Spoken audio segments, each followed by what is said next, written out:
So hello guys, രാവിലെ തന്നെ ഇതാ കോളേജിൽ പോവുകയാണ്. അപ്പോൾ അതാ ബസ് കയറാൻ വേണ്ടി ബസ് സ്റ്റോപ്പിൽ ഇതാ കാത്തിരിക്കുകയാണ് ബസ്സിനെ. അങ്ങനെ അതാ കുറച്ചു നേരം കഴിഞ്ഞപ്പോഴേക്കും ബസ് വന്നു. ബസ്സിൽ കയറിയപ്പോൾ ഒരു ശരിയായ തിരക്ക്. ഇങ്ങനെ ഇവിടെ ഒരു വ്യക്തി നിൽക്കുന്നുണ്ടെന്നല്ല ചിന്ത പോലില്ല. ഹെഡ്ഫോണും വെച്ച് പാട്ട് കേട്ടോണ്ടിരിക്കുകയെ ചേച്ചി. അങ്ങനെ അതാ നമ്മുടെ നീണ്ട യാത്ര കഴിഞ്ഞതാ നമ്മൾ വണ്ടിത്തടത്ത് എത്തിയിട്ടുണ്ട്. പിന്നെ അതാ സാഹസികമായിട്ട് ഇതാ ബസ്സിൽ നിന്നൊക്കെ ഇറങ്ങിയതാ ഇവിടെ നിൽക്കുകയാണ്.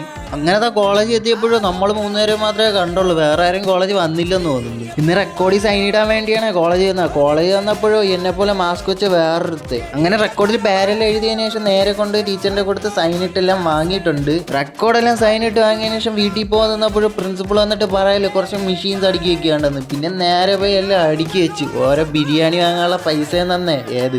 അങ്ങനെ എല്ലാ പണിയും കഴിഞ്ഞാൽ നേരെ വീട്ടിൽ പോയി ഇരുന്നപ്പോഴേക്കാണ് ഞാൻ ഓർത്തത് ഇന്നാണെങ്കിൽ ഗ്രൗണ്ടാണ് ഡ്രൈവിംഗ് ക്ലാസ്സിൽ ഹെഡ്ഷോട്ട് എടുത്ത് പഠിപ്പിക്കുന്നത്. അപ്പോൾ ഒന്നും നോക്കിയില്ല, വേറെ വണ്ടിയൊന്നും എടുക്കാൻ നിന്നില്ല, ഇരുന്ന സൈക്കിൾ എടുത്തോണ്ട് അങ്ങ് പോയി. അവിടെ പോയപ്പോഴേക്കും എന്താ നോമിന്റെ ജൂനിയർ കൊച്ചിന്റെ ചാനാണെങ്കിൽ ഹെച്ച് എടുത്ത് പഠിക്കുകയാണ്. ഇനി ഈ ചാട്ട് എടുത്തതിന് ശേഷമാണ് നോമിന് എടുക്കുക. നോമത കിഡ്ലിയുടെ ഹെച്ചൊക്കെ എടുത്തിട്ടുണ്ട്, പക്ഷെ വീഡിയോ എടുക്കാൻ പറ്റിയിട്ടില്ല. പിന്നെ എടുക്കാൻ വേണ്ടി പോയപ്പോഴാണ് വണ്ടി കംപ്ലൈന്റ്. പിന്നെ ഒന്നുമില്ല, നേരെ നമ്മുടെ ചാനലോടെ വീട്ടിലേക്ക് നടക്കുകയാണ്. അങ്ങനത്തെ വലിയ രീതി ചാനലോടെ സൈക്കിളും നടക്കുകയായിരുന്നു. അപ്പോഴും ശരിയായ മഴ. ഇനി ഇതാ ഇവിടെ ഒരു കടയിൽ കയറി അങ്ങ് ഒതുങ്ങി നിൽക്കുകയാണ്. അങ്ങനെ ഏകദേശം നിർത്താതെ പെയ്ത് 2 മണിക്കൂർ മഴ കഴിഞ്ഞതിന് ശേഷം നമ്മളിത് നേരെ വീട്ടിലേക്ക് നടക്കുകയാണ്. അപ്പോൾ നമ്മുടെ വീഡിയോ ഇത്രയേ ഉള്ളൂ. നിങ്ങൾ എൻ്റെ ചാനൽ സബ്സ്ക്രൈബ് ചെയ്തിട്ട് ഈ ഒരു വീഡിയോക്ക് ലൈക്ക് കൂടെ ഇട്ടേക്കാം. അപ്പോൾ എല്ലാവർക്കും ബൈ.